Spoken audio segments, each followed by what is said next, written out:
Kita mau membahas soal data-data atau file-file terkait ijazah ini. Nah, Lisa ini membantu saya mengumpulkan file-file itu. Nanti file apa yang mau dia tampilkan, nanti kita bahas bersama. Kalau saya bilang saya tahu, saya akan bahas. Kalau nggak tahu ya sudah, apa boleh buat ya, kita tampilkan aja. Tapi sebelumnya, Lis ya. Iya. Sebelumnya ini saya mau menelpon Dr. Taufik dulu. Ya. Yang penggugat prinsipal ya.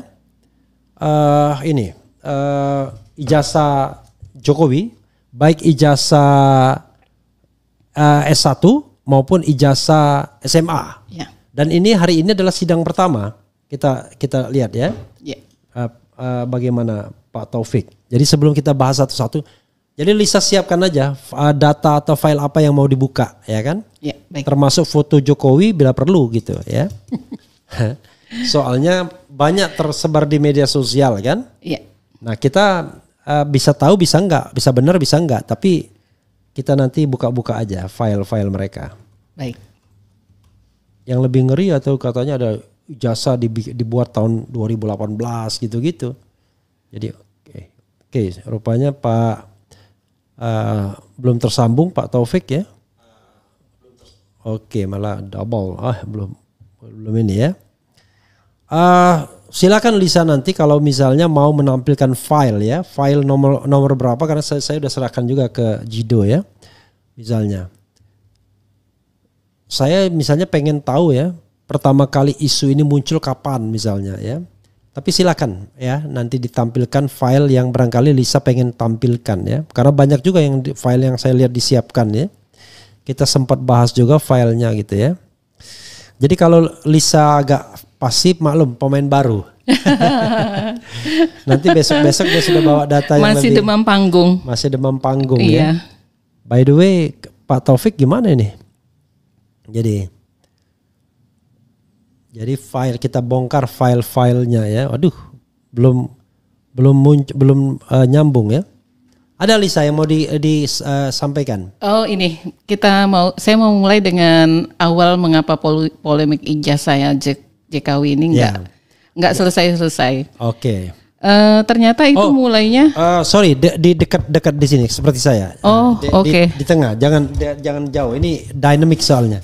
Agak lurus saja, lurus begini. Nah, jangan nyamping. Oke. Kayak harus dibantu kayaknya. Gitu. Oke. Oke, makasih. Ya, oke. Ya, ternyata polemik ini kalau kita telusurin dari file-file yang ada, itu pertama kali muncul dari tahun 2013. Oke. Tepatnya dari pengakuan Jokowi sendiri sebenarnya memicu polemik awalnya itu di tanggal 29 Juni 2013 saat dia menjadi pembicara di UII Yogyakarta bersama Mahfud MD dan Safi'i Ma'arif. Itu awal pertama kali polemik muncul karena saat itu Safi'i Ma'arif menyatakan bahwa seorang capres, saat itu kan Jokowi sudah tenar sebagai calon presiden tahun 2014. Yang jelas dia sudah jadi gubernur ya? Iya, sudah gubernur DKI dan diduga atau sudah menyampaikan dirinya akan menjadi capres berikut di pemilu 2014.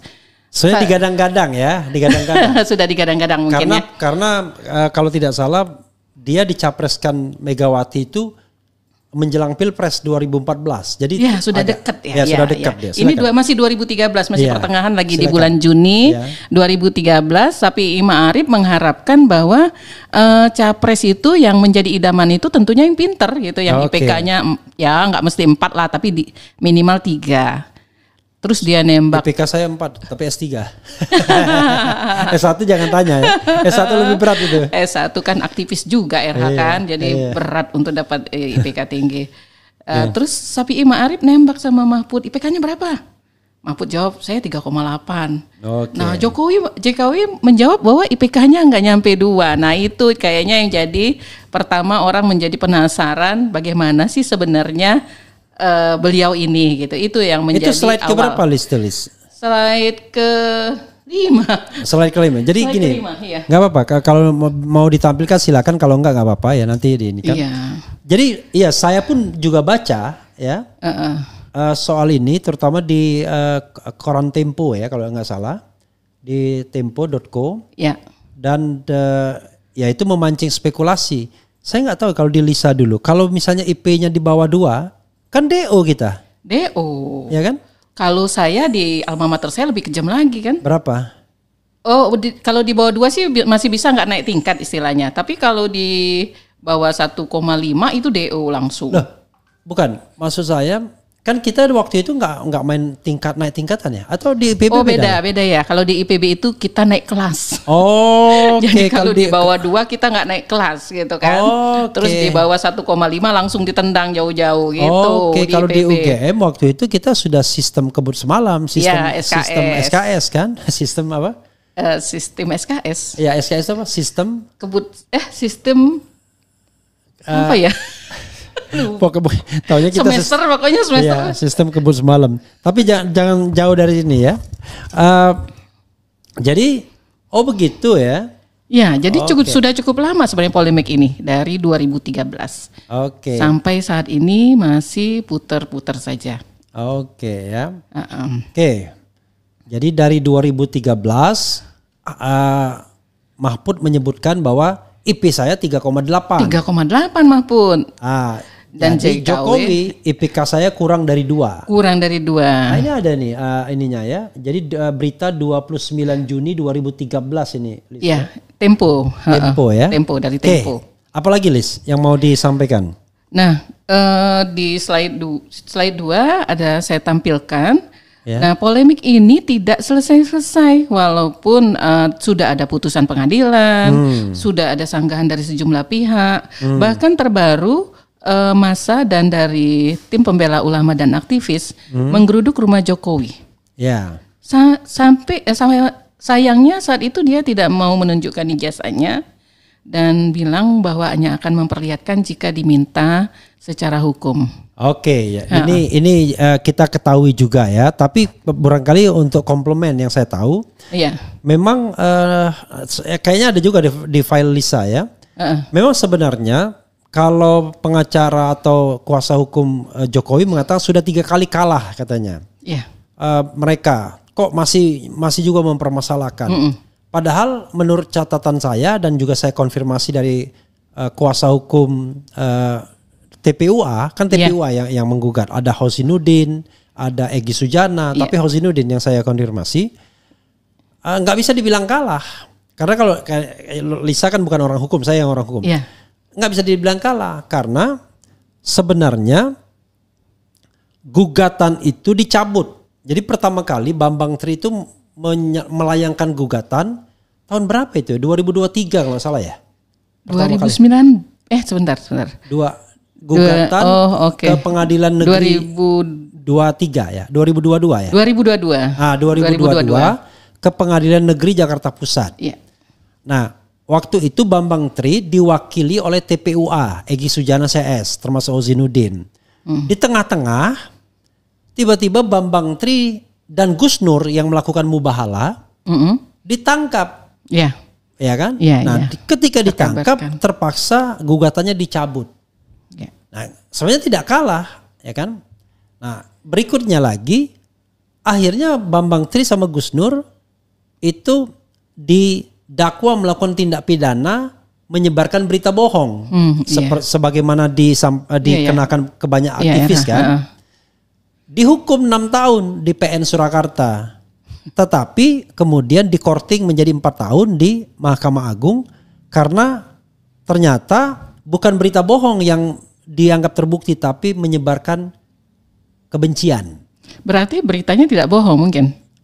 Kalau berita bohongnya diganti? Bukan berita tidak bohong, tetapi tidak ada pembandingnya. Jadi tidak bisa dianggap berita bohong. Iya, bagaimana Anda mengatakan bahwa berita itu salah kalau yang benarnya tidak pernah ada? Oke ya. Nah, setelah itu, setelah masih dalam kondisi di penjara, TPUA mewakili Bambang Tri dan para aktivis, ada 4 atau 3 aktivis lainnya, menggugat lagi. Nah, ternyata setelah menggugat lagi, akhirnya Pengadilan Negeri Jakarta Pusat menyatakan tidak dapat diterima alias NO. Nah, itu juga tidak ada pembuktian, jadi nggak bisa juga dibilang kalah. Nah, sekarang kita mengetahui bahwa ada dari pihak tipu UGM. Nah, tipu UGM tadi baru sidang pertama. Ya. Kita tidak tahu apakah ada pembuktian atau tidak nanti. Apa ada mediasi atau tidak. Saya berusaha menelpon Dr. Taufik tadi sudah tersambung tapi ternyata tidak. Oke Lis, apalagi Lis yang mau disampaikan? Iya. Jadi sekarang sebenarnya tim tipu UGM ini melakukan gugatan yang sama seperti itu. Iya. Era. Jadi tim tipu UGM ini kurang lebih menggugat hal yang sama. Sebagaimana Bambang Tri awal. Jadi Bambang Tri awal itu yang dia gugat tuh SD, SMP, SMA. UGM-nya enggak. Nah, tetapi yang kedua, yang NO tadi menggugat UGM-nya. Iya. Nah, jadi kalau si tipu UGM menggugat S1 dan SMA-nya. Dua saja. Makanya pihak yang tergugat kan jadi 4. Iya. Satu Jokowi. Iya. Yang kedua siapa? KPU Solo. Kota Surakarta. Yang ketiga SMA 6 Surakarta dan UGM. Nah, itu 4 pihak yang digugat. Nah, saya tadi tersambung dengan Pak Taufik sebelum sidang yang sudah datang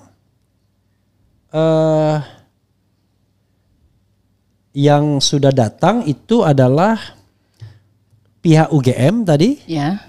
Pihak SMA 6 dan pihak KPU. Oh, pihak JKW dan pihak UGM belum datang. Belum, tapi nggak tahu nanti terakhirnya ya kita ini kan lagi. Sayang Pak Taufik belum bisa dihubungi. Apalagi Lis di situ Lis. Langsung aja mungkin. Pokoknya bombardir saya. Oke. Atau di sini ada terkabar dari berita CNN Indonesia. Ya. Tadi, tapi sudah dibahas juga bahwa Bambang Tri juga menggugat lagi di Bambang Tri, tapi diwakili oleh Egy Sujana dan teman-teman tadi. Iya, TPU sudah. Gugatan tapi kemudian, yang tidak dapat diterima tadi. Tidak dapat terima. Ya ini jadi terdata ada 4 kali gugatan yang sudah dilakukan ya, Era ya. Iya, sebenarnya kalau gugatan itu baru 3 kali. Ya. Yaitu gugatan pertama yang dicabut, gugatan kedua yang dinyatakan NO, gugatan ketiga yang sekarang bergulir. Tapi di tengah-tengah itu kan ada kasus pidananya. Kasus pidana terhadap Bambang Tri yang kemudian dinyatakan menyebarkan berita bohong. Iya. Nah gitu.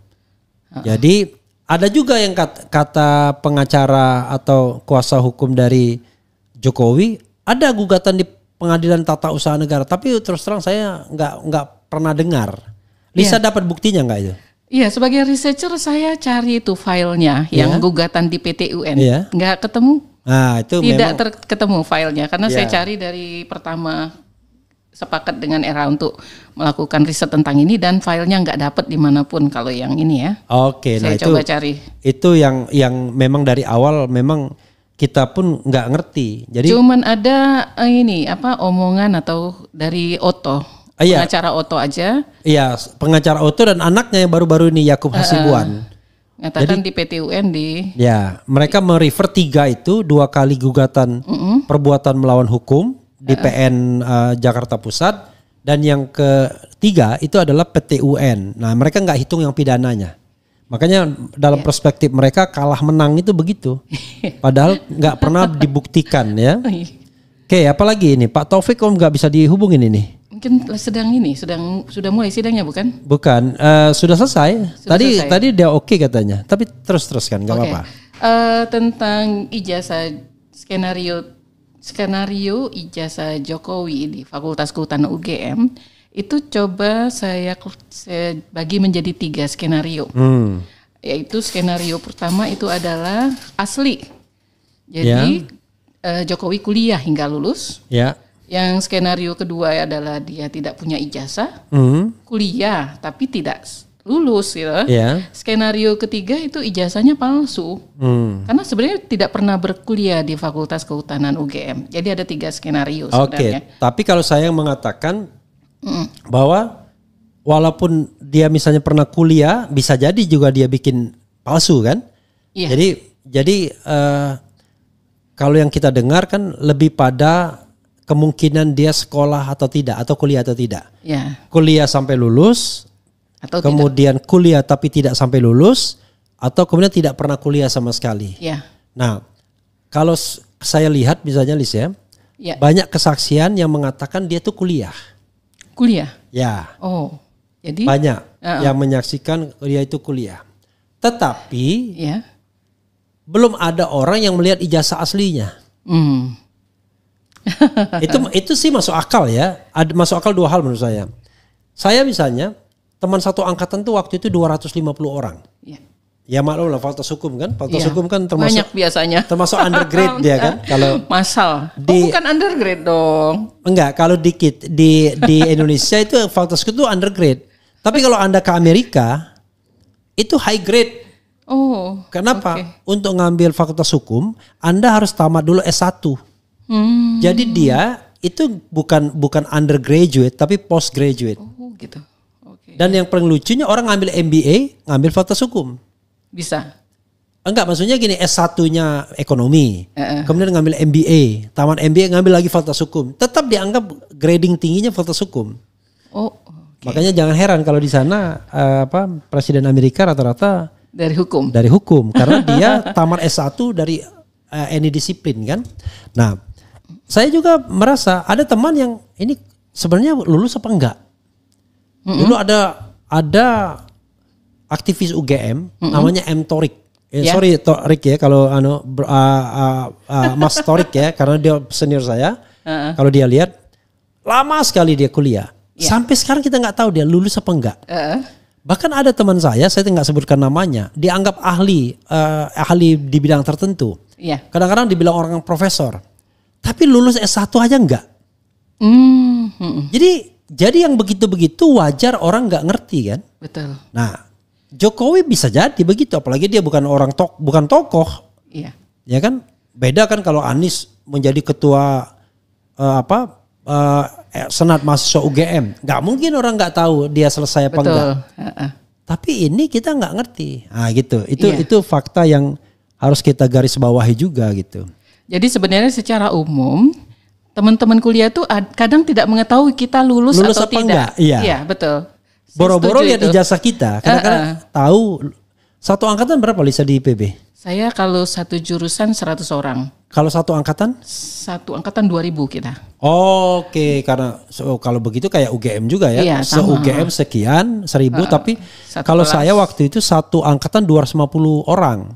Makanya saya ngambil UGM kan karena banyak ini. Jadi saudara sekalian Lisa ini masuk dengan jalur PMDK. PMDK ya? Iya, zaman dulu undangan gitu undangan, kan tanpa tes. Jadi penelusuran minat dan kemampuan ya, PMDK. Sama istri saya juga masuk PMDK UGM. Oh iya Bu. Jadi fakultas hukum UGM dia masuk Mbak PMDK, Yuyun, ya? Masuk PMDK juga dia. Tetapi dia walaupun PMDK kena matrikulasi dia. Karena UGM dulu memberikan kuota untuk orang anak-anak daerah. Ya, the same thing saya kira IPB juga kan? Iya. Matrikulasi itu bertujuan untuk menyetarakan kemampuan. Iya, walaupun undangan biasanya kan banyak anak daerah. Iya. Karena itu dikasih matrikulasi. Iya.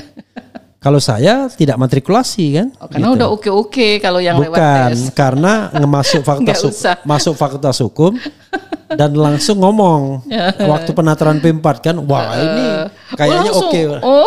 Jadi udah jadi pembicara kita. Oke. Apalagi Liz?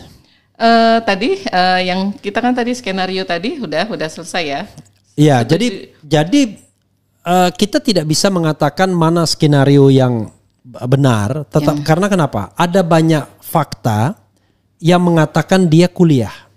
Jadi banyak orang mengatakan, bahkan termasuk orang yang menghubungi saya, enggak, saya pernah lihat tuh kuliah gitu. Ini nih temannya teman saya tuh bilang dia kuliah katanya. Iya.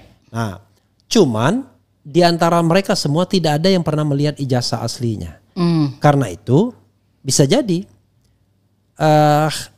kuliah pernah tapi ijazahnya gitu kira-kira. Berarti kalau gitu skenario untuk Jokowi itu cuman poin 1 dan poin 2. Ya, tapi poin 3 juga kita nggak bisa kita hilangkan. Tidak bisa dihilangkan, tetap ada peluang juga ada gitu ya. Ada peluang.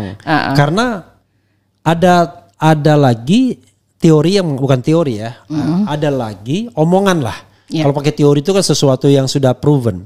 Ada lagi omongan yang mengatakan seperti dilakukan Bambang Tri, ijazah SMA-nya itu palsu juga. Jadi kalau nggak ada ijazah SMA kan nggak mungkin dia kuliah kan, gitu. Iya. Gitu. Saya juga barusan ini searching websitenya SMA 6 Surakarta. Iya. Saya lihat berdirinya tahun 1986. Iya. Kalau Jokowi kan lulusnya mesti tahun 1980 gitu. Iya. Ya nggak tahu juga saya seperti apa. Itu yang gitu kemudian dipermasalahkan oleh Dr. Taufik. Iya. Karena sebagai orang Solo, waktu saya ini SMP kelas 2 waktu itu katanya. Nggak ada yang namanya SMA 6. Yang namanya SMA 6. Adanya SMPP, Sekolah Menengah Persiapan Pembangunan. Iya. Tapi yang saya dengar juga SMPP itu bermimikri jadi SMA 6. Tapi bermimikrinya ya setelah Jokowi tamat, bukan pas Jokowi ada di sana gitu loh. Nah, pertanyaannya adalah dari mana Jokowi mendapatkan ijazah SMA 6 sementara Dr. Taufik mengatakan ya teman satu angkatannya ada yang dia akan siapkan sebagai bukti ijazahnya SMPP. Iya, ijazahnya SMPP. Umumnya proses mimikri 1-2 tahun lah. Kalau dari tahun 1980 sampai 86 itu berarti 6 tahun kan. Iya, jadi panjang sekali gitu mimikrinya. Tetapi intinya walaupun mimikri tapi kan secara administratif Anda jelas tamatan SMPP, tamatan SMA 6 atau SMA berapa? Jelas. Kan biasanya kan ada batas administratifnya. Iya, betul. Walaupun secara faktual itu bermimikri, tapi kan ada batasan-batasannya. Nah, fortunately seperti misalnya orang menggunakan gelar insinyur atau sarjana pertanian misalnya. Iya, betul. Bisa apa? Saya sebenarnya tahun pertama menggunakan sarjana teknologi pertanian, saya STP. Oh, STP. Kalau dulu kan insinyur-insinyur aja. Dulu insinyur. Nah, seperti itulah kan. Tetapi kan ini kan Anda tidak boleh mengubah gelar insinyur ke STP atau sebaliknya. Iya. Tapi sebagian teman-teman tetap menggunakan insinyur karena di masa mimikri tadi peralihan kan. Oh ya, tetapi kan di ijazahnya kan jelas harusnya. Di ijazahnya STP. Oke. Karena insinyur lebih keren daripada STP. STP seperti merek oli. Iya. Oke, apalagi Riz? Ini kita tadi sambil saya telepon Pak Taufik nggak muncul-muncul nih, gimana lagi? Saya coba ngumpulkan beberapa pendapat dari pengamat-pengamat tentang ijazah ini. Oke. Ada beberapa pengamat misalnya yang cukup terkenal juga yang memberikan pendapat. Oh, ini Pak Taufik sebentar. Oh, silakan. Assalamualaikum. Halo. Halo, ya. Tadi saya jadinya nggak kedengeran jadinya. Ya. Oke, bisa. Bisa. Oke. Ya. Oke, Pak Taufik, saya bersama teman SMA saya namanya Lisa yang mengumpulkan beberapa file mengenai Jokowi ini dan kita sedang membahasnya sambil menunggu konfirmasi dari Pak Taufik. Nanti Lisa juga boleh tanya ya kalau mau. Pak Taufik, bisa diceritakan bagaimana sidang pertama tadi walaupun ada juga yang sudah nonton, tetapi kan paling tidak yang undercovernya kan belum tentu. Silakan. Ya. Oke. Jadi sidang yang pertama itu dimulai tentunya dengan menanyakan kelengkapan seperti surat kuasa, kalau dia itu menerima surat kuasa ya. Yang diperiksa pertama kali tentu dari sisi penggugat ya, dari sisi kami diperiksa surat kuasa, kemudian diperiksa identitasnya penggugat, dalam hal identitas saya juga diperiksa surat kuasa ini apakah sudah dilengkapi dengan stempel pengadilan administrasinya, kan begitu ya surat administrasinya. Iya. Nah, terus dilanjutkan memeriksa kelengkapan dari tergugat 1, 2, 3, dan 4. Nah, ini pas giliran tergugat 3 ini ada masalah. Masalahnya adalah di dalam surat kuasa itu tertulis Pengadilan Negeri Boyolali, kemudian juga di situ tertulis bahwa tidak di dalam surat kuasa itu belum didaftarkan begitu. Saya tidak ngerti kenapa bisa berbunyi Boyolali begitu ya. Itu tergugat 3 apa? UGM sudah lengkap. Nah, tergugat 3 itu SMA 6. Tergugat 3 itu SMA 6 betul. Oke. Ya. Jadi dari SMA 6 itu Boyolali, nggak ngerti, atau mungkin justru dulu Pak Jokowi itu tinggalnya di Boyolali barangkali begitu. Oke. Lalu bagaimana kelanjutannya? Ya setelah kita tentu keberatan ya, tentu keberatan karena salah tempat itu tidak bisa dibenarkan. Terus hakim memberikan kesempatan sampai kemudian diskors 20 menit untuk memperbaiki surat kuasa dan kemudian sidang dilanjutkan kembali di sela begitu atau dipotong untuk sidangnya ini SMK begitu ya. Tapi pengacaranya yang sama, mereka pengacaranya adalah Yakubus de Brito Irfan yang memang orang Surakarta ya, orang Solo dia. Jadi ditunjuklah dia dengan kawan-kawan untuk mewakili tergugat 1, untuk tergugat 2-nya ya mereka datang sendiri itu ketua KPU-nya, dan untuk tergugat 3 ya. Tergugat 3 SMA 6 setelah diperbaiki dilanjutkan sidang. Tergugat 4 dari UGM itu persyaratannya lengkap. Nah, oke, dari UGM ada diwakili pengacara, lawyer atau kuasa hukum? Bukan, dari UGM, dari biro hukumnya ya. Jadi biro hukumnya. Langsung ya dari universitas ya? Iya, dari universitas langsung. Terus kemudian kami tidak diberi kesempatan untuk mengecek ya, kita interupsi begitu. Ternyata hakimnya ngomong, ya memang kita periksa dulu, nanti akan kita persilahkan kepada para pihak untuk memeriksa begitu. Dan akhirnya kami memeriksa kelengkapan ya, kelengkapan dari para pihak ya, memang tidak terlalu lama sih, mungkin antara 10 sampai 15 menit itu beserta lampir-lampirannya. Setelah kemudian dilakukan pemeriksaan yang berikutnya, para pihak dipersilakan duduk, terus hakim menyampaikan sesuai peraturan Mahkamah Agung nomor 1 2016 pasal 17 itu harus dilakukan yang namanya mediasi gitu. Ya. Nah, di dalam proses mediasi itu kami mengatakan karena mediasi itu sifatnya wajib ya, kemudian ditawarkan kepada penggugat dulu, mekanismenya kan begitu. Nah dari kami itu mengendaki mediatornya adalah Profesor Dr. ya Adi Sulistyo SHMH ya, Adi Sulistyo SHMH yang notabene adalah guru besar Fakultas Hukum Universitas 11 Maret. Kenapa kami menunjuk itu Prof. Adi? Karena selama ini kalau mediatornya itu dari pengadilan itu cenderungnya sekali 2 kali pertemuan itu sudah dianggap deadlock begitu. Nah kita ingin ini lebih konstruktif dan tanpa berlama-lama ini gayung bersambut. Tergugat 1, tergugat 2, tergugat 3 dan 4 ditanya, kayaknya sepertinya mereka sudah ketemu sebelum di persidangan hari ini, sudah bertemu. Ketika tergugat 1 menyatakan usulan mengambil mediator dari luar disetujui, maka tergugat 2, 3 dan 4 itu setuju dan akhirnya diskors lagi. Kenapa? Karena kebetulan pada saat itu sudah selesai duhur ya 12.15 tapi belum diberikan kesempatan sholat duhur, maka saya disuruh mengkonfirmasi kepada Profesor Adi Sulistiono apakah bersedia untuk menjadi mediator. Dan di dalam ruang sidang saya minta interupsi, minta waktu beberapa menit, itu belum berhasil. Oleh karenanya dimintakan oleh majelis agar saya menelepon kembali dan itu diberikan waktu bersama Isoma 1 jam begitu. Nah, tetapi penunjukan mediator di luar pengadilan itu memiliki konsekuensi.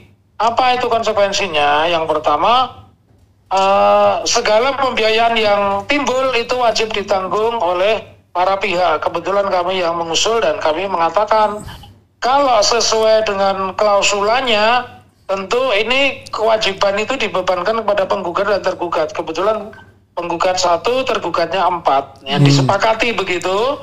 Terus saya keluar menunggu Isoma, bersamaan itu juga kita telepon dan ternyata Prof. Adi sangat berapresiasi sekali ketika ditunjuk. Saya mengatakan, Prof, kita tunjuk karena biasanya kita memakai mediatornya pengadilan, tetapi itu tidak efektif, kita tunjuk Prof. Adi. Oh iya silahkan gitu. Nah, terus ya sudah, hampir kan istirahatnya 1 jam, mendekati pukul 13 kami masuk ke ruang sidang menunggu hakim kira-kira ada 10 barangkali sampai 15 menit, barulah sidang yang tadinya diskors itu dimulai kembali gitu. Terus mereka kembali menawarkan bahwa ini dari penggugat sudah bisa menghubungi dan bersedia itu.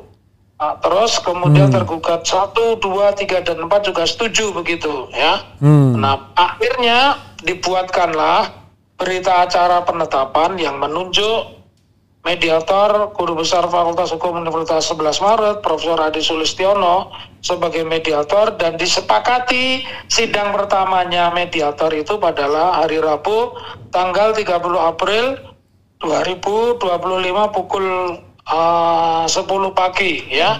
Tanggal berapa tadi? Tanggal 30 April hari Rabu ya, 30 April itu hari Rabu, dan disepakati pukul 10. Tetapi kami mensyaratkan ya bahwa sesuai bunyi pasal 17 maka itu yang bersangkutan harus hadir.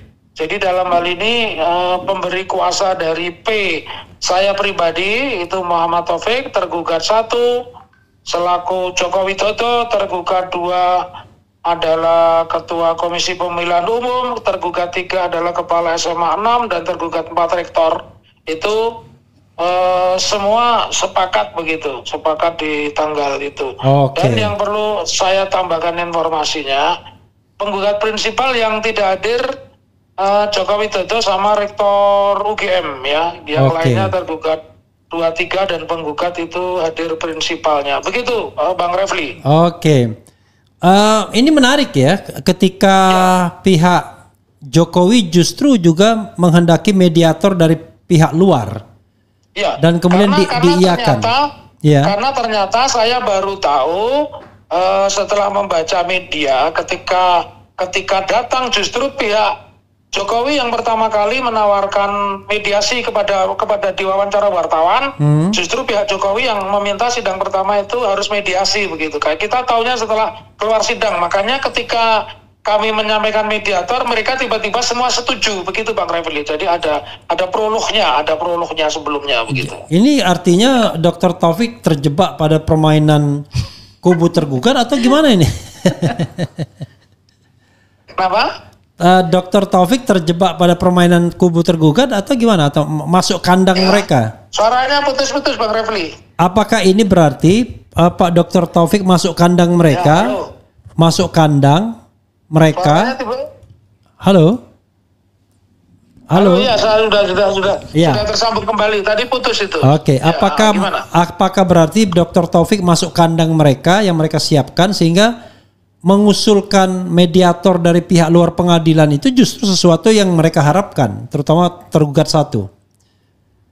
Sepertinya bukan ya, itu justru sebuah kejutan karena awalnya ketika saya menyodorkan Prof Adi, mereka itu menanyakan ini membawa konsekuensi karena mereka tadinya menolak karena waktunya kan efisien harus 30 hari. Nah sementara hari ini belum bisa dipastikan baik oleh penggugat 1 maupun oleh penggugat 2, 3, dan 4, tapi bahasanya sama, termasuk ketua majelis mengatakan karena usulan mediator ini dari penggugat apakah bisa menggaransi bahwa Prof Adi bersedia. Awalnya begitu, memang susah dikomunikasikan ya, tapi begitu kita telepon di sela-sela waktu antara pukul 12:04 sampai dengan pukul 12:50, ternyata kami berhasil menghubungi dan Prof Adi mengatakan setuju, dan ada latar belakang tersendiri kenapa saya menunjuk Prof Adi. Yang pertama, beliau itu dulu ketua PDIH, Program Doktor Ilmu Hukum, di mana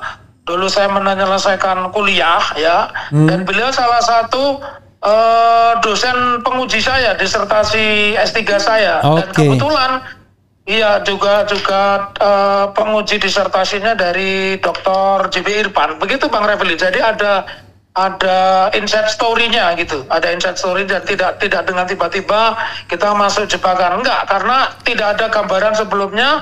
Justru yang ditawarkan mereka itu mediator dalam, kalau dari luar kan susah, juga mungkin faktor biaya, tapi kami berseloroh, masa sekelas Pak Jokowi menghitung biaya, saya bilang begitu Bang Refli. Tapi apa yang Anda harapkan dengan menunjuk mediator pihak luar ya, Profesor Adi tadi?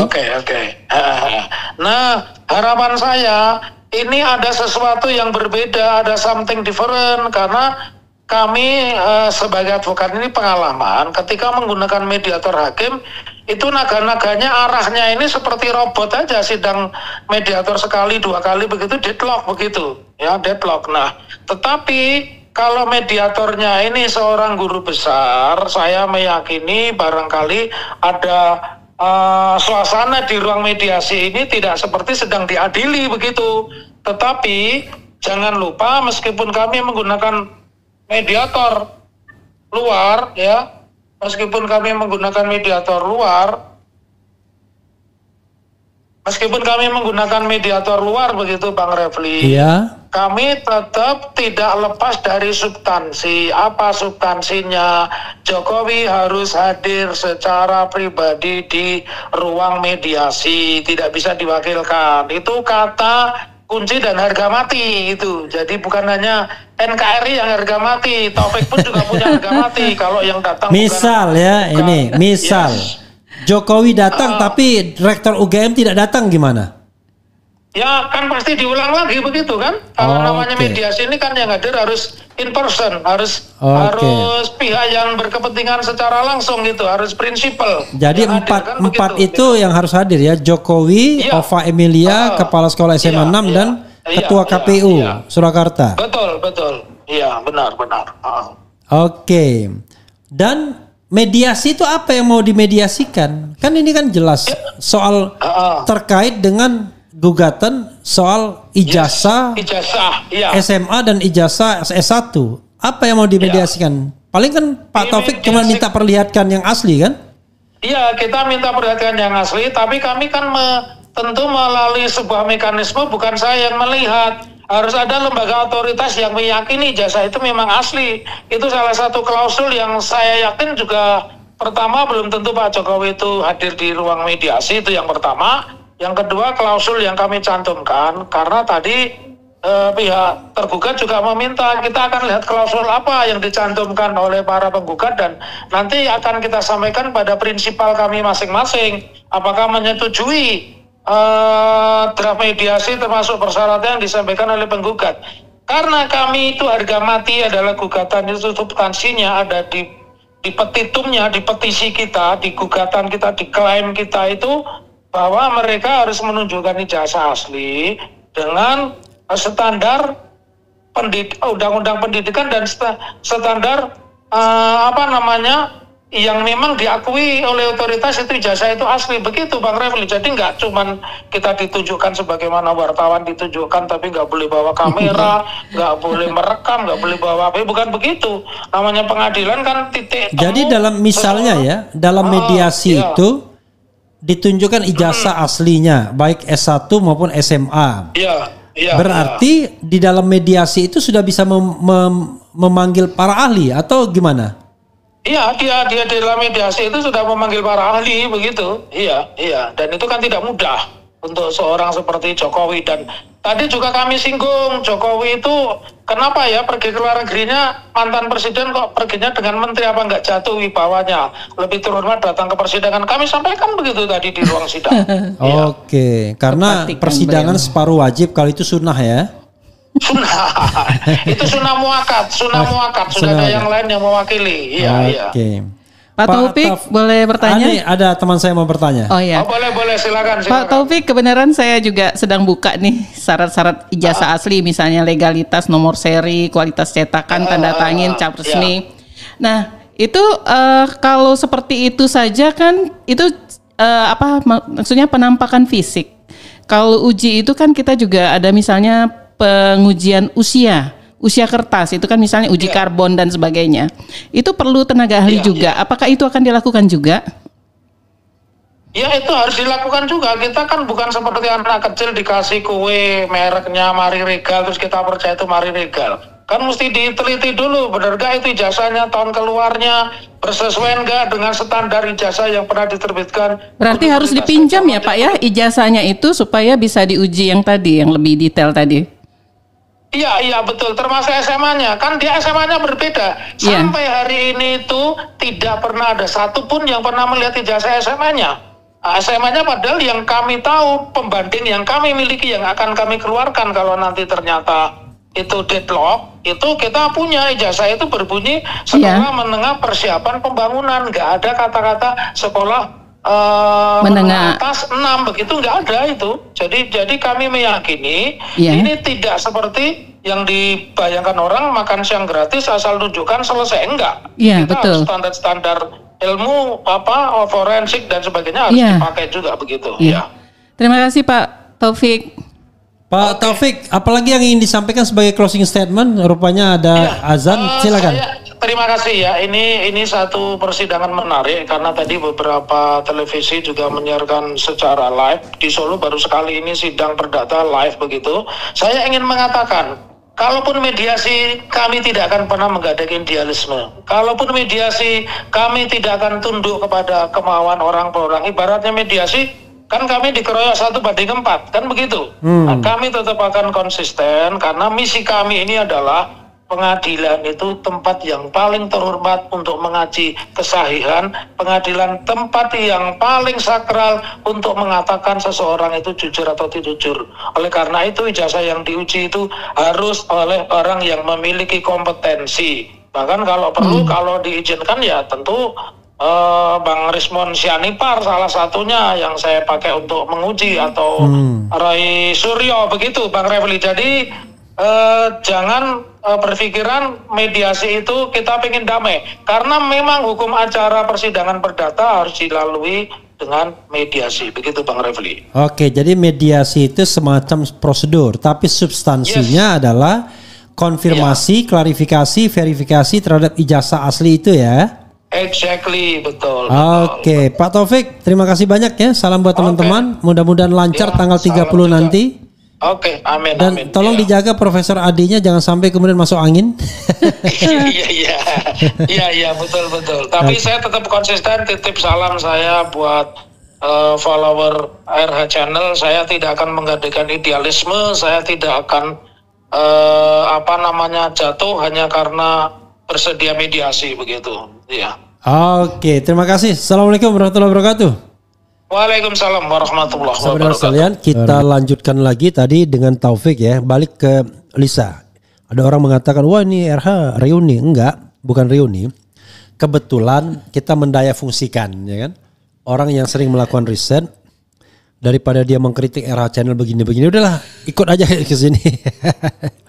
Silakan Lis, apa lagi Lis? Tapi tentu soal ijazah Jokowi ini bukan bidang beliau, karena beliau IPB, jurusan apa IPB-nya Lis? Teknologi pangan. Teknologi pangan ya.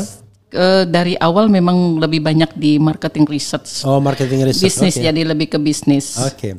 Dengan tambahan. Kan yang namanya IPB kan institut fleksibel banget ilmunya kan. dengan tambahan kemampuan analisa. Jadi kita punya kemampuan analisa yang dikuatkan statistik tentunya. Oke. Iya. Lagi Lis, apalagi yang mau dipermasalahkan? Di sini saya mencoba mengumpulkan, memfiling beberapa pendapat pengamat-pengamat yang cukup terkenal dan diekspos di media mainstream. Ini ada beberapa pendapat yang cukup menarik yang coba saya tampilkan ya, RH ya. Satu adalah Hendy Satrio. Dia juga sebenarnya praktisi di market research. Jadi dia adalah founder lembaga survei Kedai Kopi. Udah makmur lah pokoknya orangnya nih. Udah makmur. Udah makmur dan dia juga dia juga YouTuber saya lihat yang cukup banyak ditonton. Dia merasa isu ijazah ini sebenarnya menguntungkan Jokowi menurut Hendy, karena kecenderungan itu adalah massa atau netizen itu lebih pro kepada orang yang diduga difitnah. Jadi ini menurut Hendy, isu ini meningkatkan simpati kepada Jokowi, gitu kan. Ini diutarakannya di Twitternya. Oke, lalu siapa lagi? Ada lagi Saiful Huda Ems yang dikenal sebagai lawyer juga selain pengamat politik. Dia berharap ini harus dituntaskan secara hukum, ya. Jadi isu ini nggak bisa jadi sekadar isu, tapi harus dituntaskan. Yang nggak terlalu berbeda sebenarnya dengan pendapatnya dengan Prof. Ikrar Nusa Bakti, peneliti LIPI yang sudah sangat senior. Dia juga menegaskan bahwa ini harus diselesaikan. secara hukum pastinya ya. Jadi nggak cukup cuman misalnya kalaupun misalnya dia bilang Roy Suryo atau Dr. Tifa atau siapa tadi Rismond pengen ya udah kita ini aja lah apa istilahnya damai gitu ya, mediasi. Tapi kalau Prof Ikrar Nusa Bakti berharap ini memang harus diselesaikan secara hukum kebenaran dari isu tersebut. Dan juga ada Sugianto, dia berharap sebenarnya Pratik ya. Pratik tuh terlibat di sini untuk mengklarifikasi isu-isu ini. Kalau Solihin dia menyikapin dari timnya UGM yang dia lihat sepertinya semuanya kagok gitu waktu menyampaikan atau membuktikan bahwa ijazah ini adalah seperti ini gitu kan. Tapi mereka kayaknya janggal gitu. Ini kan pengamatan yang memang bersifat subjektif. Ya kita nggak tahu juga kebenarannya. Sedangkan kalau Adi Prayitno ya sama tadi sebenarnya cenderung harus dibuktikan gitu. Dan dia mendukung ini supaya misalnya kepemimpinan itu benar-benar terjaga gitu kan. Benar-benar valid gitu. Jangan sampai kok kesannya kok jadi sulit banget gitu menurut Adi Prayitno. Gampang sekali kan sebenarnya, tinggal selesai tunjukkan ijazah selesai gitu. Jangan menjadi hal sulit. Ini adalah pendapat-pendapat pengamat yang banyak diekspos di media, terutama karena mereka juga cukup terkenal ya di ini ya di dunia media atau jadi gini, sobat era sekalian ya. Kalau soal pendapat ini memang banyak sekali dan itu pro dan kontra. Cuma intinya adalah kalau kita lihat pendapat katakanlah ilmuwan ya, yang objektif, ya pasti sampai pada kesimpulan ngapain sih susah-susah, tunjukkan aja ijazahnya kan begitu. Dan itu common sense publik. Tapi ketika misalnya kuasa hukum dari pihak Jokowi atau bahkan pro Jokowi mau memenjarakan orang, ya mengadukan orang, ini kan aneh jadinya. Ya kita pun kan it doesn't make sense, nggak masuk akal.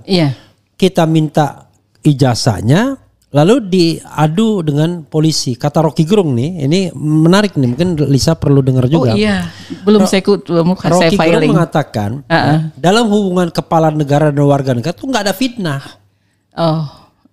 Kenapa? Karena kita bicara tentang public sphere, ruang publik. Jadi yang kita minta itu adalah seorang warga negara yang dalam bahasa Zainuddin ini bukan ijazah tukang siomay, ijazah tukang bakso yang nobody. Tapi ini ijazah kepala negara yang kalau memang terbukti tidak benar, walaupun jabatannya sudah selesai kan bisa dilakukan tindakan-tindakan selanjutnya kan. Apakah misalnya negara tetap akan membayar uang pensiunnya per bulan? Apakah negara akan tetap menyediakan yang namanya pas pampres, kan tetap ada melekat. Apakah negara akan menyediakan fasilitas lainnya kalau dia berpergian dan lain sebagainya. Nah ini kan soal yang sebenarnya tidak retroaktif tapi ke depan. Ada implikasinya? Iya, implikasinya ke depan. Kalau retroaktif kan tidak ada kepastian hukum namanya. Tapi ke depannya kan ke depan masih ada bikin rumah dia dari negara di Colomadu kan. Kemudian masih ada pas pampresnya, masih dikawal polisi dan lain sebagainya. Masih bisa kepatikan gitu? Bukan, beda lagi? Itu beda lagi, itu kemauan Prabowo Subianto ya. Itu beda lagi ya. Era ya. Liz, ini sudah 60 menit, nanti kita akan membahas ini selama 60 menit saja ya. Tadi kita sedikit di-interrupt dan ini juga introduction ya kepada sobat era sekalian. Jadi biar mereka tidak kaget, tiba-tiba kok ada Lisa di sini ya. Lisa, karena tadi saya katakan kita ingin meningkatkan kualitas RH Channel ya. Tidak hanya dengan omon-omon tapi juga dengan data. Cuman rupanya kita harus belajar juga menyajikan data yang kira-kira solid ya. Bisa dibaca, bisa dilihat. Apalagi Lis yang mau disampaikan?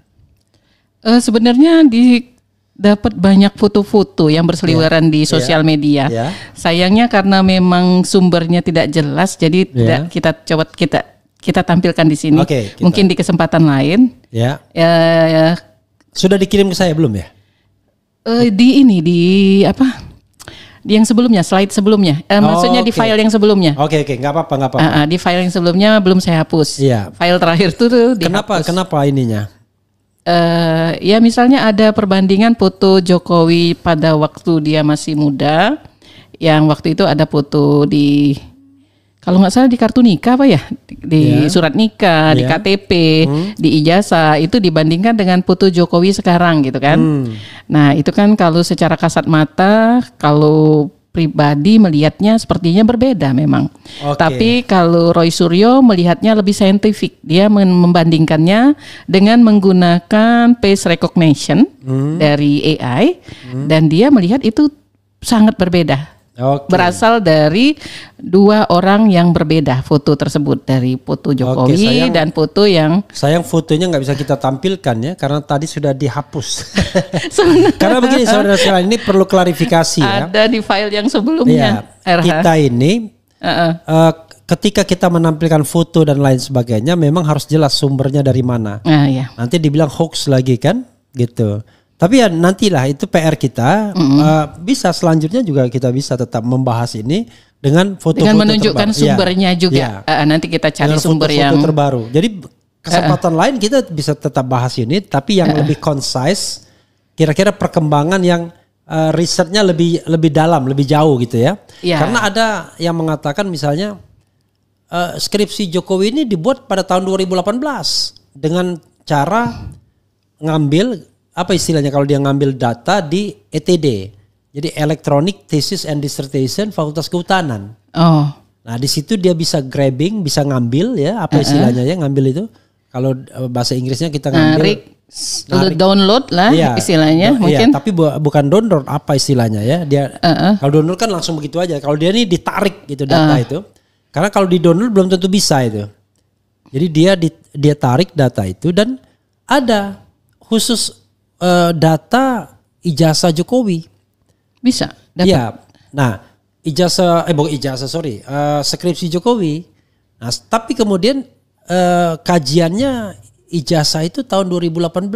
Nah, seperti ini kan Lisa nanti bisa lihat lagi ya. Gitu. Ini lagi. Termasuk Times New Roman dan lain sebagainya. Gimana hasil kajiannya? Karena tadi Lisa mengatakan ada buku yang mengatakan Times New Roman itu sejak tahun 1930 ya. Iya, dari tahun 1930 font itu katanya sudah ada, dimiliki oleh Media Times yang ada di Inggris. Dan dibuat oleh siapa tadi? Ada yang membuat khusus untuk media tersebut. I see. Dan beberapa tahun kemudian, beberapa puluh tahun kemudian, mereka berikan hak kepada percetakan untuk menggunakan jenis font tersebut. Tapi ini kan cuma satu berita. Kita nggak tahu berita yang lainnya seperti apa. Jadi dan lagian juga kita tidak tahu dia for publicnya itu kapan. Selama dia pakai sendiri maka tidak akan beredar di mana-mana kan. Betul. Font itu. Sejak kapan bisa digunakan? Kalau menurut Rismond tahun 92 baru di luar negeri pakai Times New Roman itu kan? Betul. Jadi di Indonesia secara resmi. Di Indonesia berarti di atas 92. Saya udah pakai Times New Roman, tapi ketikan saya tetap dot metric. Iya, kita kayaknya masih dot metric tahun-tahun segitu kan skripsi. Cuman cetakannya lambar pengesahan itu sudah pakai semacam Times New Roman, tapi ada tapinya. Rizwan bilang jangan-jangan itu bukan Times New Roman, lihat dong kaki-kakinya belum tentu Times New Roman. Enggak, tapi kalau RH itu kan mungkin lulus tahun 94 atau 95. Ini kan Jokowi itu tahun 85. Beda jauh gitu maksud ya. Even saya pun belum tentu Times New Roman. Gitu. Bahkan saya pun dekade setelah Jokowi pun belum pakai Times New Roman. Makanya ketika dia pakai Times New Roman, cakep kali kata si canggih Rismond. Kali gitu. Oke, Liz ya, kita udah 1 jam ya. Tapi kita mungkin ada juga baiknya membaca beberapa komentar Sobat RH ya. Nanti ini PR Lisa untuk lebih mendalami lagi soal ijazah kah, soal apakah. Nanti kita lebih enak nih nanti TikTokannya kan. Karena saya minta bantu Sobat RH sekalian, minta bantu agar RH Channel ini diperkuat dengan data. Nah makanya saya undang teman saya yang researcher. tetapi masih kagok di awal karena yang di risetnya soal ijazah Jokowi gitu ya. Tetapi nanti kalau sudah, kan sama aja sesungguhnya kan, metodenya kan tetap sama kan. Iya. Desk research. Ya, jadi ini desk research, nanti kita tinggal penyajiannya aja kan gitu. Sama feelingnya. Yeah. Kan feelingnya kan agak beda kalau desk research yang menyangkut politik seperti ini sama desk research yang menyangkut marketing dan ekonomi secara umum ya. Tapi sekarang udah orang marketing politik, marketing juga. Ya? Yeah. Oke. Orang yang memiliki gelar insinyur biasanya fasih, lancar berbahasa Inggris. Tapi anehnya insinyur yang satu ini we walk the talk. Not only talk the talk. Pernah dengar nggak? Nggak. Pernah. Oh, pernah ya. Gitu. Kemudian proses awal Jokowi menjadi pejabat bagaimana? Prosedur pendaftarannya melalui apa? Apakah mungkin ada ordal yang nakal dan meloloskan Jokowi melalui cara-cara yang dipermudah? Jadi ini list ya. Yeah. Kalau kita bicara research mengenai Jokowi ini bisa dalam sekali loh kalau Anda mau melakukannya. Oh, boleh. Iya, karena menarik. Iya, menarik. Terus menerus kan bisa kan? Bagaimana tahun berapa dia ini, lalu pada waktu itu siapa verifikatornya. Karena gini, semalam saya ketemu orang. Yeah. Ini mohon maaf ya, orang itu mengaku sebagai staf ahli di KPU DKI. Ya, saya kira ini bukan rahasia, tapi saya tidak mengatakan lantas itu benar.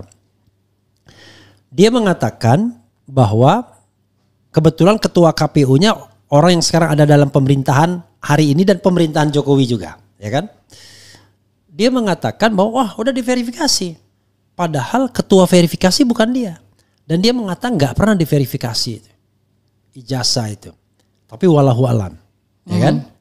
Nah, maka paling gampang adalah ya nggak usah kita bicara diverifikasi atau enggak, ya tunjukkan aja. Betul. Waktu pendaftaran dia pakai ijazah mana, kan begitu ya? Iya. Gitu. Nanti verifikasinya post factum. Gitu. Oke, apalagi ya? Mending lo buka usaha peternakan. Masa apa ini? Semoga Allah Subhanahu wa taala menunjukkan yang benar itu benar dan yang salah itu salah. Oke. Gak akan berani Jokowi datang ke pengadilan. Oke. Dengan membela ijazah palsu ini nama UGM berubah menjadi Universitas Gajah Mungkur. Itu ini ya celotehan orang ya. Ini Betty Nurbaiti ini join RH Channel ya, ada yang join, ada yang subscriber kan. Kenapa Jokowi tidak hadir di persidangan? Muncul pertanyaan deh. Apakah Jokowi tidak menghargai pengadilan? Apakah Jokowi tidak menghargai hukum? Apakah Jokowi kebal hukum? Kenapa ya ini? Wah, boleh dipilih itu. Kita tahu Jokowi tidak pernah mendatangi sidang perbuatan melawan hukum yang dimana tergugatnya dia. Belum pernah. Belum pernah. Termasuk yang disampaikan Habib Rizik CS ke ini, yang dia minta ganti rugi 7.000 triliun itu sita harta Jokowi dan lain sebagainya. Itu juga belum pernah. Ijazah palsu belum pernah juga. Jadi kalau misalnya kali ini Jokowi berbeda, alhamdulillah ya. Siapa tahu dia mau datang ya. Karena dia bilang we walk the talk, not only talk the talk. Nah, itu saja Lis ya. Oke, silakan Lisa melakukan closing statement sebelum saya kemudian menutupnya. Silakan Lis. Apa yang mau disampaikan, harapannya atau apa untuk kasus ini dan lain sebagainya. Iya, terima kasih RH.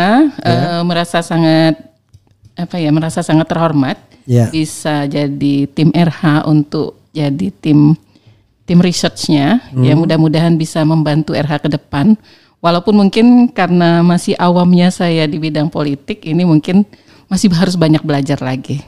Mudah-mudahan data pendukung yang jadi lebih lengkap ini menjadi pendengarnya jadi lebih senang gitu. Oke, terima kasih.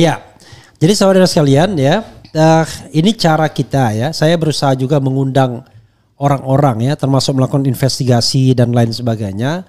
Tetapi memang kerjasama seperti ini kadang-kadang ada gayung bersambut, ada yang belum siap dan lain sebagainya.